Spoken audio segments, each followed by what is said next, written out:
All right, we're going to get back to meteorologist Kyle Roberts now. Kyle, sunshine out there. It's what I'm seeing on all of our tower cams, and it is beautiful to see. Yeah, and it's also crazy, in North Texas when the sun is out and where obviously the temperatures are still below freezing, because it doesn't happen very often. And, and it's deceiving. You look out the window and you think, oh, it's a great day out there. And also, too, without any snow on the ground, because that snow helps keeps the air temperature cold, and everything melted yesterday. Yeah. And so, I mean, this is just how cold that air was. Just cold. That came straight down from the Arctic and arrived here this past weekend and has been here ever since. It made itself comfortable. Yeah, exactly. A little too long. Thankfully, it is starting to move out, getting on out of here. The problem is we are going to get kind of a reinforcing shot of it a little bit later on this week. We'll talk more about that coming up in a second. In the meantime, that Arctic blast arrived kind of Saturday afternoon, late afternoon, evening, officially dropping to the freezing point around 6 o'clock on Saturday. We've been there ever since. It's 27 outside right now, so we've spent 70 hours at or below freezing.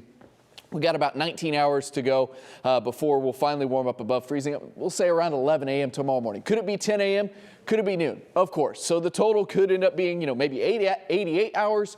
Maybe it ends up being 90. Maybe it ends up being 89. Somewhere around there is how long we'll have spent below freezing with this most recent cold snap. Of course, it's nowhere close to a record. We need to go another 200 plus hours before we're talking about breaking any records consecutively below freezing, because in December of 1983, if you were around here for that, you remember that one, how cold it was and for how long, where we spent 295 hours below freezing, 178 hours below freezing in January of 1948, 170 hours in 1905, and 158 in January into February of 1951. And if you're wondering about, well, what about, a couple of Februaries ago?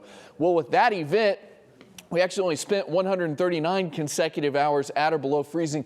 Kind of during the middle of the event, we briefly warmed up above freezing, and then it quickly dropped below freezing again for like another couple, several days. So it wasn't consecutive. We did spend kind of the better part of around 10 days below freezing, but officially the max we saw consecutively was about 139. So even if it's 89, 90 hours by tomorrow, that doesn't even crack the top 5 for consecutive hours below freezing. Outside at the moment, 25, feels like 18 with clear skies overnight tonight. Temperatures will fall yet again, but not quite as cold as we were last night into this morning.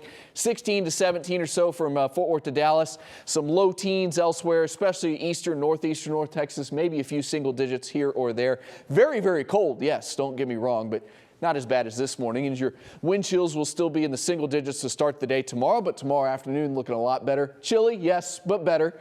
Upper 30s to low 40s, maybe even a few places in the mid upper 40s trying to touch 50 across western North Texas. Then it's briefly up to 55 on Thursday before here's kind of your next Arctic blast. It's a reinforcing shot or maybe just a kind of a glancing blow. Still cold, yes, 36 for a high Friday, 38 on Saturday, 42 on Sunday. But not nearly as bad as the most recent round that we're currently seeing at the moment. After that, things are actually looking a little wet next week. Here comes that quick shot of Arctic air. The front will arrive kind of Thursday evening. That Arctic air will spill in as we head through the day on Friday, but it's a glancing blow, so it won't stick around too long. Clouds start to increase on Sunday. We're dry Sunday, but Sunday night into Monday, we get rain out there. Monday could actually be a pretty rainy day, maybe even Tuesday and into Wednesday. A rainy day as well. It's kind of just some rounds of rain and series of disturbances move overhead, and it's back to a rainy pattern for us. And when it's all said and done through next week, maybe it's about 2 inches of rain across most of the area. We'll fine tune those totals as we get closer, but some of the projections are anywhere from around 2 to maybe 3 inches for portions of the area. Not wintry weather, not 2 to 3 inches of snow. 2 to 3 inches of rain. Light winds and very cold tonight. 17 will be your low, and then tomorrow back above freezing, 44 for the high. Sunshine will continue tomorrow. Sunshine will continue the rest of the weekend, even though we have that cool down. It's going to get cold again in the mornings, Friday and Saturday morning, 25 Friday morning, 20 Saturday morning, still well below freezing Sunday morning, 27. But then you see we quickly warm up heading into next week as that rain returns. Monday, Tuesday, Wednesday, Thursday, Friday of next week, I'll have rain chances in the forecast. Right now, kind of the rainiest days look like Monday, Tuesday, maybe into Wednesday as well. But there's some projections that Thursday and Friday of that week could actually be fairly rainy too. So we'll keep an eye on all of that. That next weekend, the final weekend of January, not nearly as cold and wintry as the last couple weekends have been.